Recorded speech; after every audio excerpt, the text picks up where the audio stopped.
Welcome to our program, Professor Lucas. Thank you. It is such a great honor to be with you and all your viewers. I would like to begin our discussions with US President-elect Donald Trump and his policy on Ukraine. There are some media publications that suggest that Trump could meet with Vladimir Putin and also Ukrainian President Volodymyr Zelensky to try to settle the war in Ukraine. What is your take on this Trump's team's efforts to settle the war and to reach a ceasefire? And how can you assess this possibility of this meeting between Trump, President Zelensky, and Vladimir Putin? I think the starting point with Donald Trump is that Donald Trump will do not what is best for Ukraine or what is best for the US, but what makes Donald Trump look good. So if he thinks that it will look good, if he meets with President Zelensky, he will have the photo opportunity with the president. If he thinks he'll look good with Vladimir Putin, he will have the photo opportunity with Vladimir Putin. If he thinks it makes him look good to say we will have a peace deal that is on Russia's terms, he will propose that. If somehow he believes a peace deal on Ukraine's terms would make him look good, he will have that. It is personal politics. Now, what has happened so far is that Donald Trump, in his first term as president, the Russians knew how to use him and to say, this makes you look good. They, of course, helped him with his 2016 campaign, and then they flattered him when he was in office. And Vladimir Putin told him, we are carrying out our operations in Ukraine, what was already happened with Crimea and with Donbass, because Ukraine is really part of Russia. And Trump believed that. Now, will Vladimir Putin be able to convince him of that this time? And then on the other hand, we know that President Zelensky is saying very nice things about Donald Trump. He just said in his lengthy interview, the 3-hour interview with the podcaster Lex Friedman, Donald Trump, he won the election because he is smart, because he has brains. Now, Donald Trump will probably think that makes him look good. But remember, Donald Trump has also insulted President Zelensky.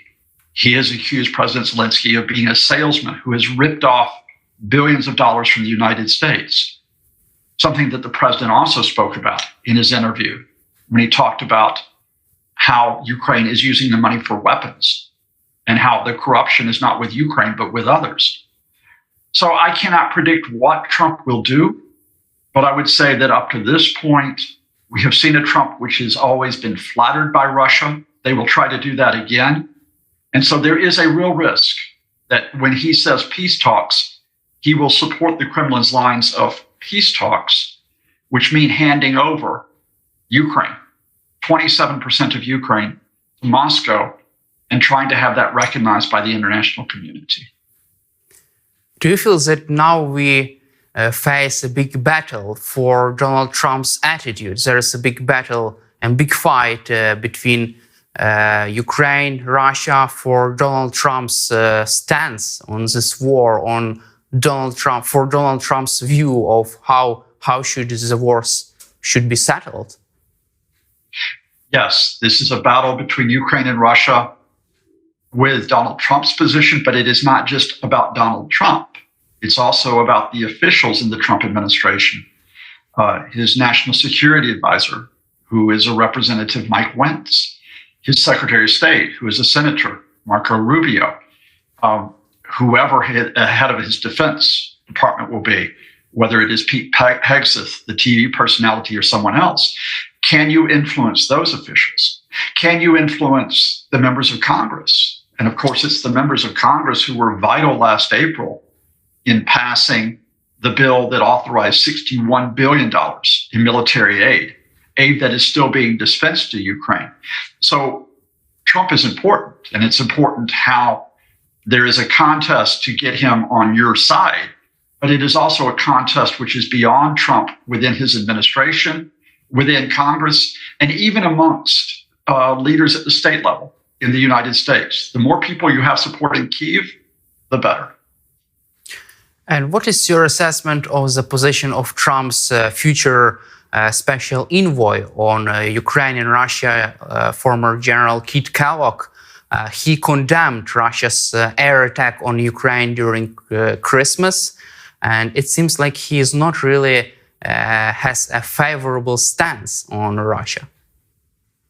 I think Keith Kellogg, who is very conservative, he's a conservative politician, but that doesn't make him a Trumpist. And I think Keith Kellogg, of course, is a military man. He will be in communication with those in the Pentagon who have supported Ukraine in its efforts so far.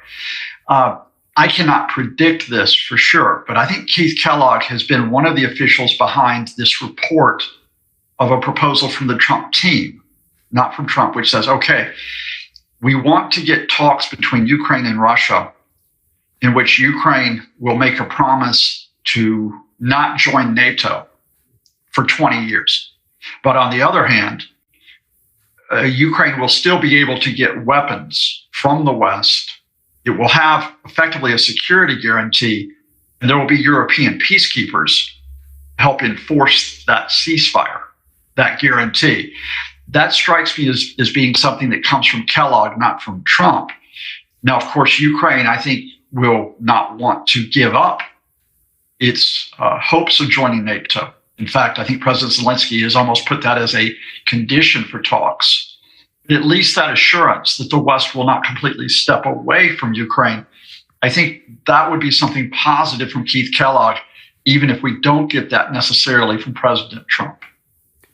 Do you feel that if President Trump chooses to move forward with Keith Kellogg's plan on Ukraine with a ceasefire, demilitarized zone, peacekeeping forces, and security assistance for Ukraine, do you feel that this strategy would serve Ukrainian interests? Well, I think it's up for Ukraine to decide what's in Ukrainian interest. But I think on this proposal, if this indeed is what the Trump team does, first of all, the Kremlin's not going to accept it. The Kremlin is not going to accept Kyiv being able to receive Western military aid in significant amounts. You might remember that throughout the post-2014 Minsk process, and indeed after the initial invasion, full-scale invasion, February 2022, Vladimir Putin has tried to put strict limits on military assistance to Ukraine and on the size of Ukraine's military. But even if the Kremlin was willing to discuss that, I think that it is for Ukrainians to decide whether they wish to keep open the possibility of joining NATO and indeed the European Union. And it's my personal belief that in watching the Zelensky government, I'll be interested to know if they would accept the following as the possibility for talks. And that is that Ukraine will have to accept a short-term Russian occupation of much of the Donbass, as well as Crimea, and part of southern Ukraine. But in return for that acceptance of the Russian occupation, Ukraine will be given an assurance of at least a close relationship with NATO, if not necessarily full membership. And that Ukraine will be given an assurance that it is on the path to economic participation in the European Union. That would be similar to the arrangement we saw between West Germany and East Germany in the Cold War, in which West Germany was part of the Western Alliance and strengthened as a result from that, and then eventually, albeit 40 years later, was able to be reunified with the rest of Germany that had been under the Soviet sphere of influence.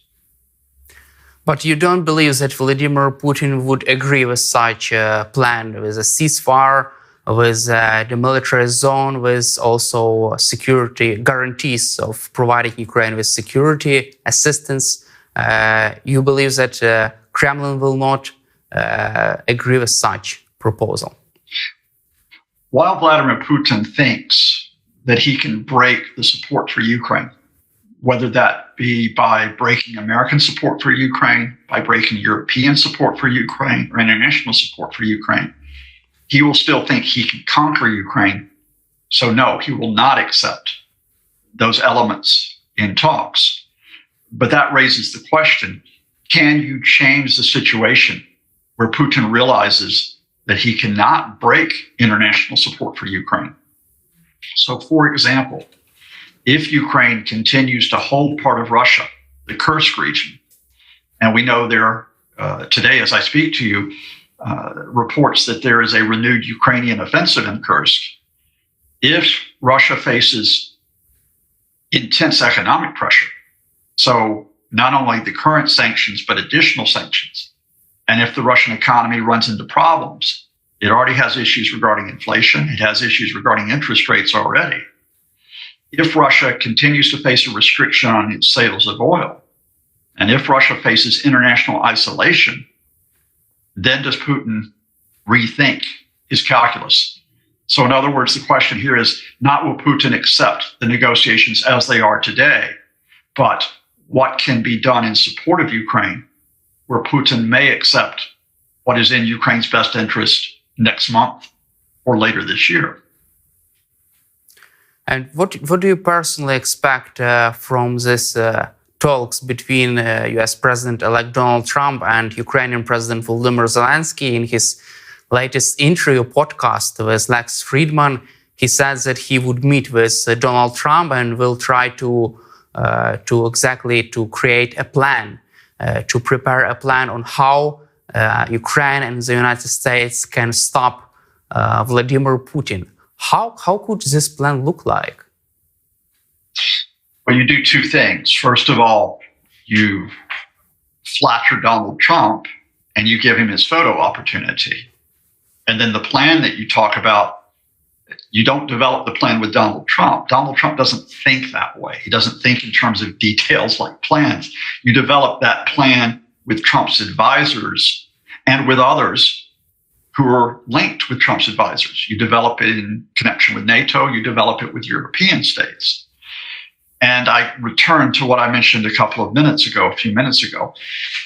I think privately, if not publicly, the Zelensky government is considering the plan, which in effect would be Ukraine coming into NATO, coming into the European Union, and in return, you have to accept this Russian occupation of part of Ukraine in the near future because you simply do not have the military capacity to push the Russians out. But what you need from the Trump team and what you need from the Europeans, of course, and from other countries, is an assurance that Ukraine will get that pathway into NATO and into the EU. You know, you can't have a vague promise. We'll think about it. Maybe you can join NATO 5, 10, 15 years from now. You have to have a laid out process which begins with the invitation to Ukraine and then how the talks will develop after that.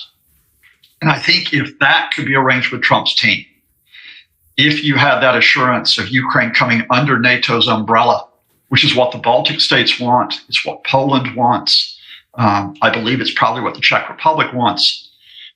If you can get the US to accept that and a country like Germany to accept it, then you've got a path to what I think would be a proposal that Ukraine could go to the negotiating table with.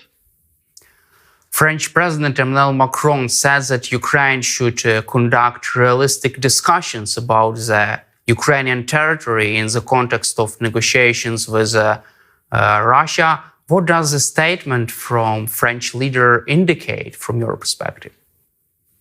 I think that word realistic is what is being signaled here. Now, of course, realistic is a signal to the Kremlin, which is don't think that you can get everything you want, which effectively is the defeat of Ukraine.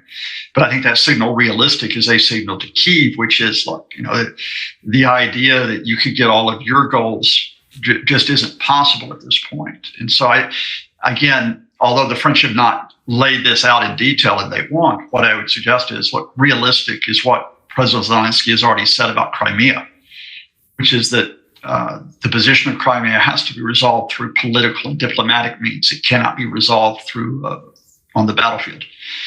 When it talks to the question of the status of Donbass, you have to realistically assess, you know, what kind of status can you get for Donbass?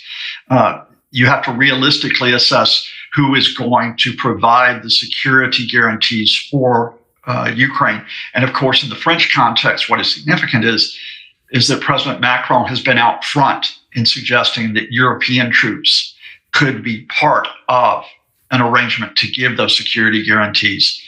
He has proposed that European troops be inside Ukraine in a support capacity. That has been rejected by other European leaders.